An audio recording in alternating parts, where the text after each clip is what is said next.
Thank you, Council President. Thank you, Councilmember Jones, for those comments. We definitely have some challenging weeks ahead before we get into the new year and we start to receive that distribution of vaccine in our city, state, and nation. I want to thank and give a shout out to my colleague, Councilmember Catherine Gilmore Richardson, who is a proud graduate of Girls High, along with my wife and mother, who are also Girls High grads. They are coming to the rescue. The women are leading.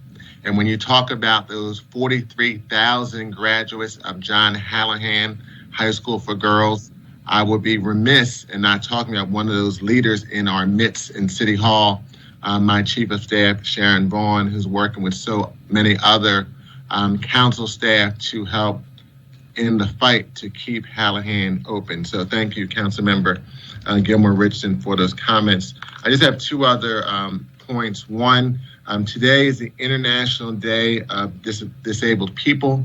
I want to thank Disability Pride Philadelphia for hosting the Thrive Aid, the Art of Protest event tonight at 7 p.m.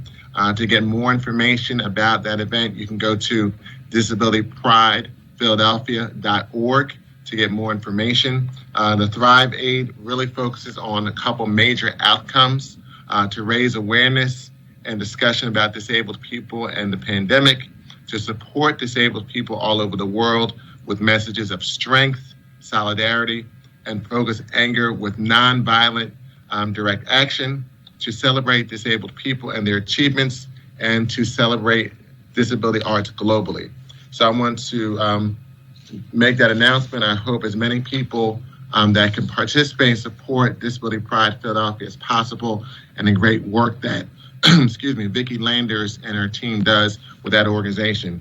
As I was reflecting on some of the comments made by Council members Dom and Johnson earlier, I just took a time to just kind of look through some of my old emails and information about the real work and leadership that this legislative body has done really to help small businesses. We know a lot more needs to be done, but I wanted to thank Council President Clark and Council Member Maria Quino Sanchez back in March 12th of this year for the $85 million transfer ordinance. And of that transfer ordinance, $7 million was dedicated to the Philadelphia COVID Small Biz Relief and Grant Fund. I believe, just based on my work with both the National League of Cities and Pennsylvania Municipal League and Democratic municipal officials, probably one of the first, if not the first, initiative by a legislative body in this country to help small businesses. Remember, March 12th was a week before we actually had the full lockdown, or the beginning of the lockdown here in the city of Philadelphia and also around the nation. And out of that $7 million, it went to a total of about $13 million, another $2 million from Commerce, a couple other $1 million raised from private sources to help small businesses. And within the first 15 days of that grant process being open, we at the city received 7,200 applications representing $146 million. And so this was an initiative funded by the quick work of this body to create a fund to help small businesses well before the payroll protection program and even before some of the initiatives at the state level. And then throughout the summer, working with Councilmember Squilla, we had hearings in the Joint Finance and Commerce and Economic Development Committee. And then we also learned that over the summer that Governor Wolf and Senator Hughes, and I know Councilmember Parker, our majority leader, helped pull together a number of us on calls to talk about that initiative of $225 million helping small businesses. And we implored the city to provide additional dollars to help in that regard. When we continued having hearings September 30th, we heard from Jim Burnett and Dan Benecourt. Many people know Jim Burnett from the West Philadelphia Financial Services Institution, and Dan Benecourt is the CEO of Community First Fund, and they are both part of a CDFI network.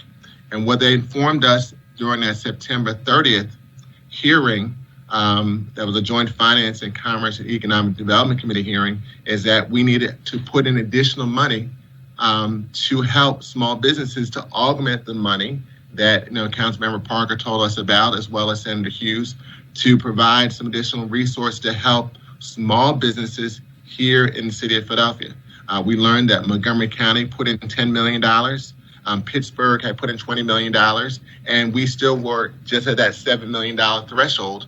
And a period later, the administration put in initially 20 and then another $10 million of CARES dollars, following up some of the issues that I and other members of council, as well as these CDFI advocates, made to help small businesses. And I know that throughout this year, Councilmember Dom had legislation that we adopted in reference to sidewalk sales. Councilmember Isaiah Thomas focused on local bid preferences to help small businesses during COVID.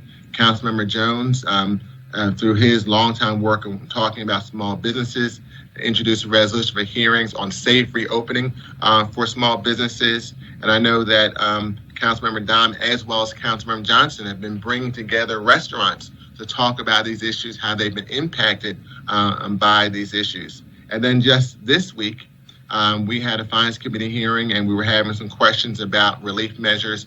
And in my office, Frank Iannuzzi and I reached out to the Revenue Commissioner, asking him, what about some relief on use and occupancy tax?